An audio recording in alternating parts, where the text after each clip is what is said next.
National League this year that riders like Gordon Kennett are in it. Gordon Kennett on the inside gaze in white. Next to him, Bob Garrod off gate 2 in red. Gate 3 yellow and black, Keith Pritchard. Gate 4 in blue. Andrew Silver, and the starting gate fails to go up on the inside. That will be a restart. So that's a blow for Reinhouse's hopes. Eastbourne filling second and third, but down goes yellow and black. Then there goes Kinning, and Kinning having a frantic job. He can't have any help. He's got to get back on that bike to go to remount. It must be lapped, and indeed he is lapped. The man in red, Bobby Garrett's pulled up. Oh, down goes Bryce. Clark's got gate 3, and Malarkey's got the outside. And Reinhouse showing well there around the pair of Eagles, but no. On the start, a lift there from the man in blue, Gary O'Hare, and Middlesbrough all having terrible trouble there going into the turn. And indeed now Evans going through for second and catching Dixon. Well, that's a difficult one to read. What do you make of Ellesmere Port in the semis? A tough place to go, isn't it? I didn't hear that. What do you think about the trip to Ellesmere Port? I mean, that's going to be a difficult one to get over, isn't it, in the semis? Yeah, well, we all rode there pretty well last time, you know, so, you know, I think we can do it. You know, as long as it doesn't matter if we get beat. 2 minutes. Cut that bit. Okay, that's fine, Andy. And Luckhurst is through. It's Bob Humphries relegated to 4th place now. Paul Bosley doing a pirouette, and down he goes.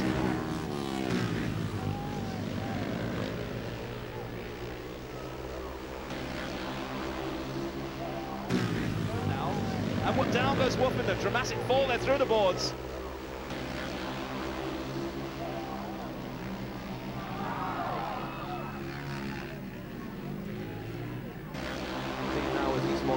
Closure on Boston Speedway. On Tatum's gone wide and down he goes.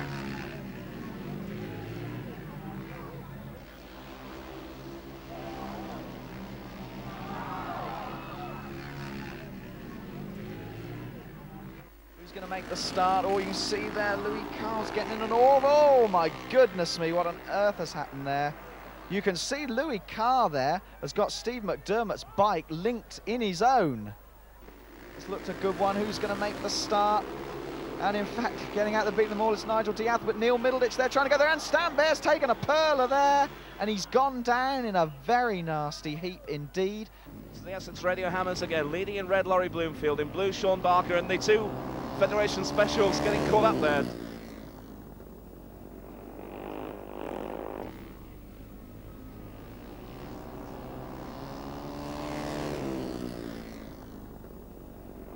So you have to go out and you beat them, then that's your reward, you know. So it'd be quite good to beat them.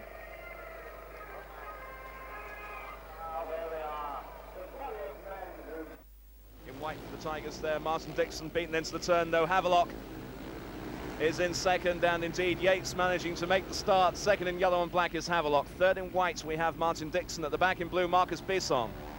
Oh, but down goes the man in white, and his partner's gone with him. Bisson going into the back of them.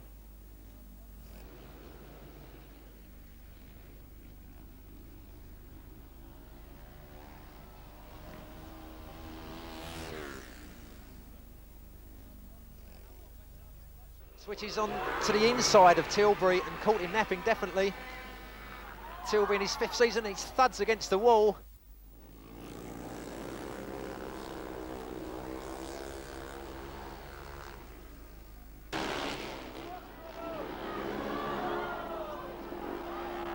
Here's the leader, just going into the turn. That's Julian Barr. Oh, and down goes Mark Crank. That's a heavy crash for him.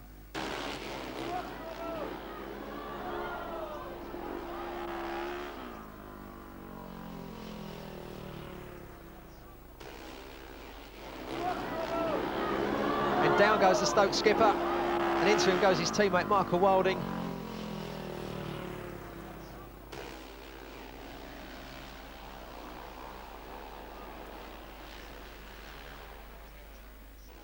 Away goes the dust, and another great gate from Rob Grant. Wheeling out goes Nigel Hari and thumps against the fence.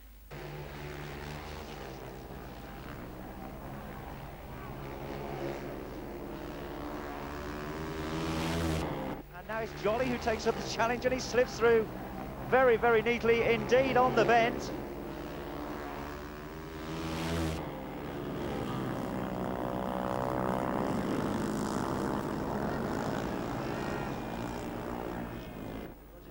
certainly won't want the last place. He's just got one left to try and get up on Dixon. And round goes Dixon, spins off. And here's a surprise because, oh, there's all kinds of trouble there.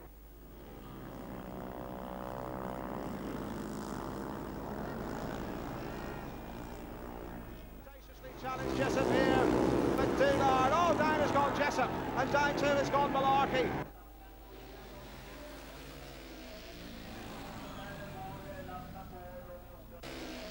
And indeed, there is the actual Ice Bike. If you haven't seen it before, 500cc engine, 2-valve unlike the 4 valves in conventional speedway racing, longer wheelbase as you can see as well, and the wheels are quite different. All those spikes all over, something like 400 to 500 spikes in this 2 wheels combined. Obvious mudguards front and aft, and there's the style of ice racing going down into the turn. Not foot forward, it's just the knee tucked down. Try and keep those wheels out of the way. Oh, we have a faller into the fence.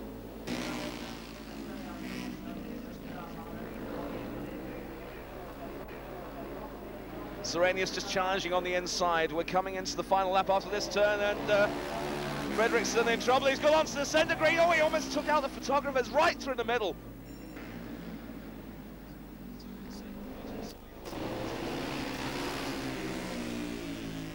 Now coming under pressure, Eskil Jonsson in second place. We saw Jonsson in last year's coverage. He's through in the first, and Stenlund's down.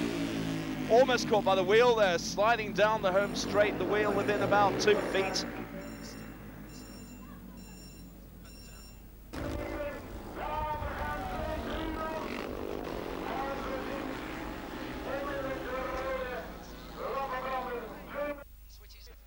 Really is a tremendous race in Norland, and down goes Gudmundsson straight into the fence.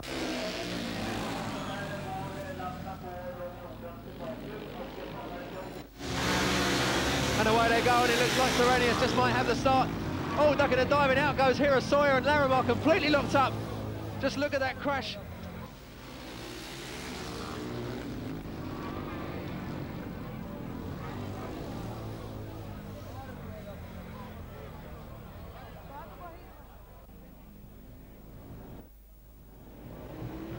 Almost up, and down he goes, and the bike going on its own, and that's the end of Alfred Nietzsche.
Osvald is third, and Hasse Johansson of Sweden is at the back. Oh my goodness me!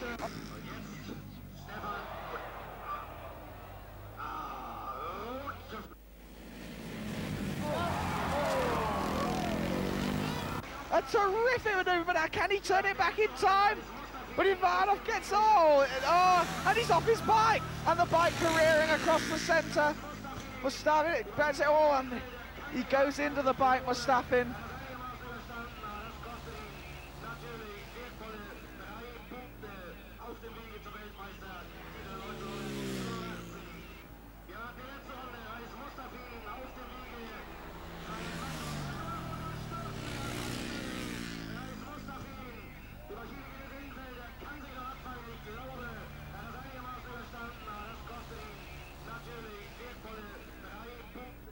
Colin Cunniff is through the first place, and the rider in red, Roy Martinson, is gone, and they're all down. It's Michael Lang from Germany, which is a slight surprise. Oh, and there's nearly come to grief there, and it has indeed.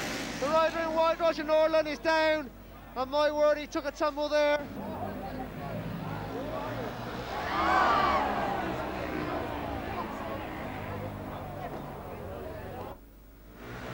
Away they go, that's who it the moment. It's the rider in blue, Urquiaco, but underneath him comes Peerless Serenius. He's through. Urquiaco in second place, but down goes Serenius, and Urquiaco follows him, and so does Sepoyala. And in blue is Timo Sinkinen, both from Finland, but it's the Swedish rider in front.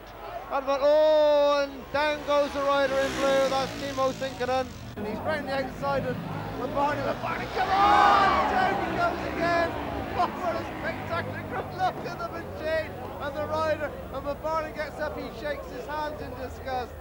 Sir, it wasn't your fault, we all know that, but my word, you're providing some entertainment here in Frankfurt.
Kubbning och nu är Stefan uppe på den andra. För att se om Stefan kan komma ikapp. Rödstoppet är Lasse Nilsson fick ett släpp. Från Köll upp i vallen. Trångt där ute. Men det finns plats. Laget ges inte. Och det var det rätt på Jonne. Aj. Som skytten och där kommer Samuelsson innanför. Och tittar på vägen innan de rötter. Oj. Där gick hon rätt på Jonnes bakhjul. Aj. Ja, han är uppe på benen direkt.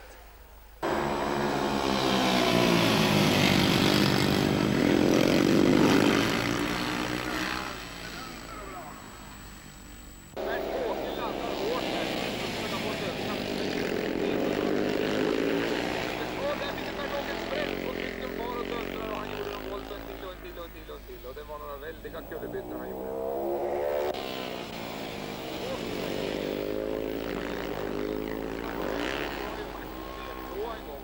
Och Jarmo gick också på öronen. Det var märkvärdigt. Det här tidigt.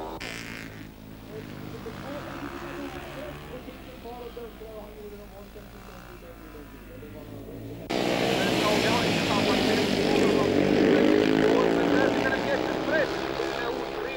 hålet där, aj. Det är någonting som inte är bra med den där svängen. Det är stora gropar där. Och vi stoppar hindret, vi stoppar.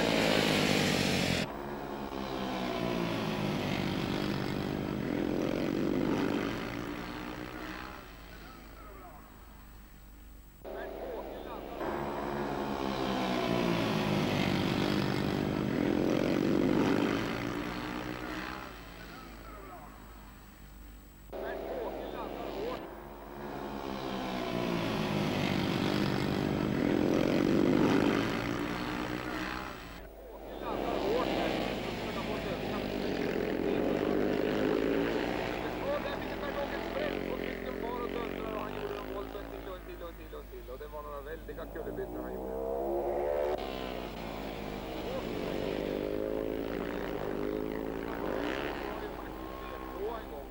Och Jarmo gick också på öronen. Det var märkvärdigt. Det här tidigt.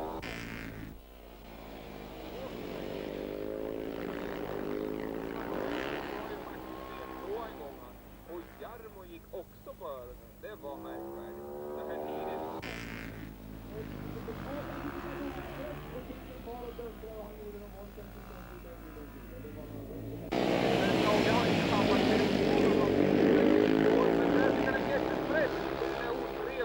Hålet där, aj, aj, aj. Det är någonting som inte är bra med den där svängen. Det är stora gropar där. Vi stoppar inte, vi stoppar. Jag har inte tappat det. Det är jättestress. Det är otrevliga hålet där, aj, aj, aj. Det är någonting.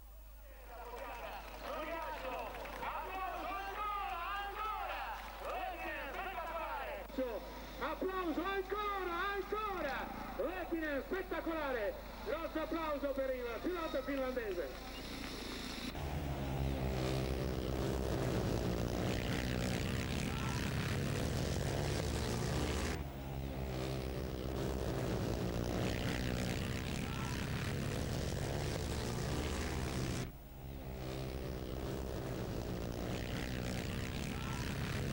Past Phil Jeffrey. He knows that Wimbledon desperately need that third place point, and down he goes. Stephen goes over the top of him. A nasty looking pile up there. Both riders are down. Not at all happy. You can see that probably nerves cause that in a vital heat.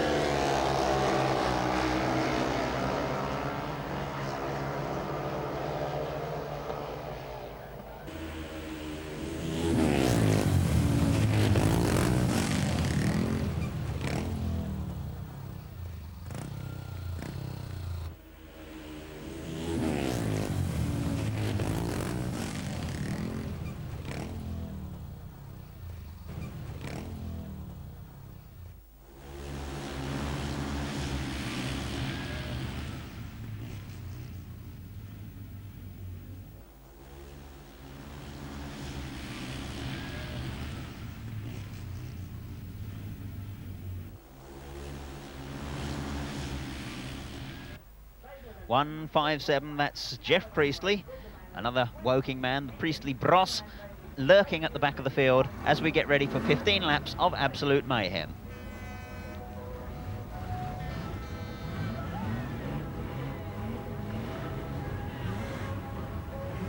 Trevor Newland on the front of the grid.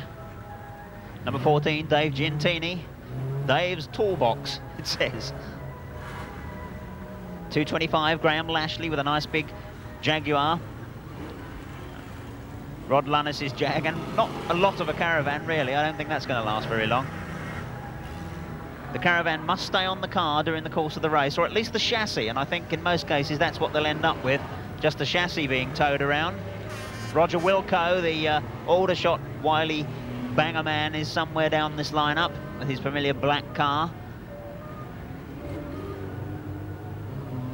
There is 20, Wilco. 201, John Dodge.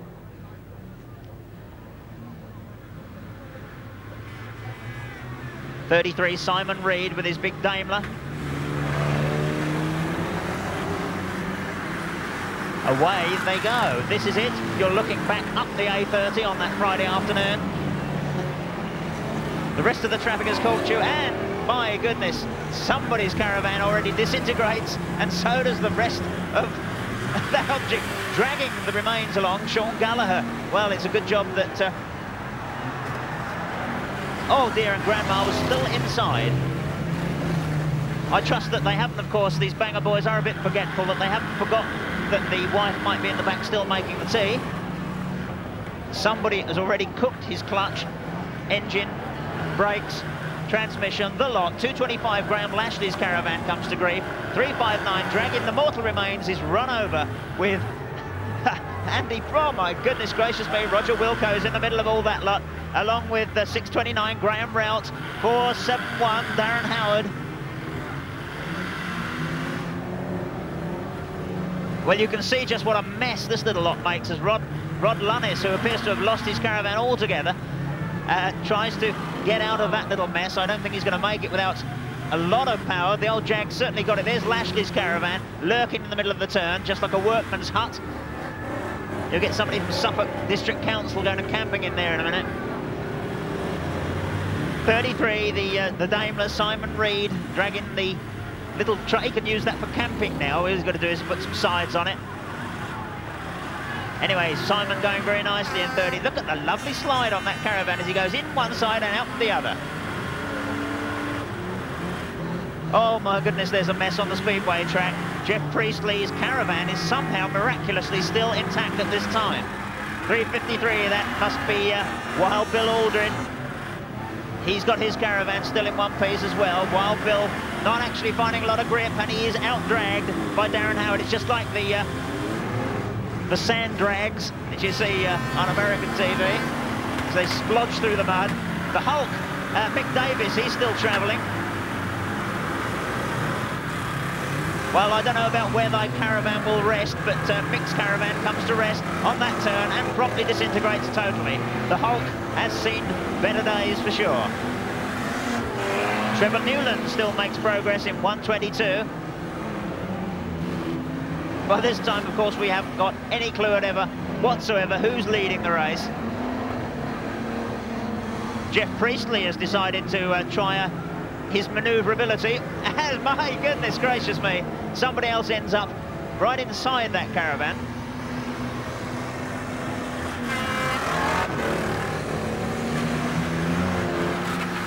One, two, Newland. He left the kitchen unit in there. I hope he remembered to turn the water off.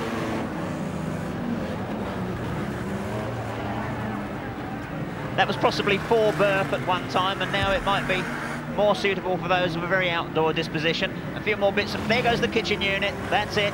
I hope he didn't leave the Elsan in there. 3:53, Wild Bill going a little bit sideways. I think the wheels have locked up on the caravan, or it may be something to do with Dave Yarham, 4:56, who's pushing him down the straight. Yarham is not backing off. Wild Bill takes absolutely no notice whatsoever. Carries on with the foot hard down. He's got the caravan sideways, but the car refuses to budge.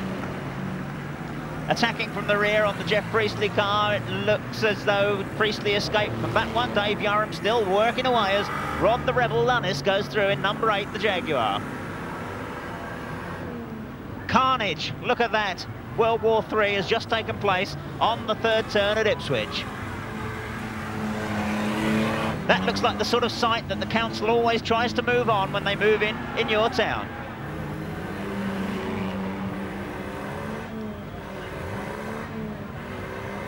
Rod Lunnis still going like a good one in number 8.